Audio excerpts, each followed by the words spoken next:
বন্ধুরা দেখো চলে এসেছি আজকে দুপুরে রান্নাবান্না নিয়ে। তো কী রান্না করেছি দেখো।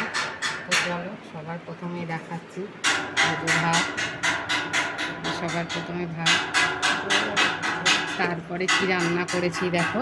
তারপর রান্না করেছি হচ্ছে এই দেখো, এই যে কুমড়ো শাক। কুমড়ো শাক কী দিয়ে করেছি দেখো, চিংড়ি মাছ দিয়ে। দেখো এই যে কুমড়ো শাক, আলু বেগুন পটল সব দিয়ে কুমড়ো শাকটা করেছি। আর কি করেছি দেখাচ্ছি। তার সাথে করেছি হচ্ছে তোমার যে ডাল করেছি দেখো আমড়া দিয়ে। এখন গরম, তাই গরমকাল, তাই আমড়া দিয়ে টক ডাল করেছি, কেন আমড়ার ডালটা খেতে খুব ভালো লাগবে। ডালের সাথে করেছি যে বেগুন ভাজা।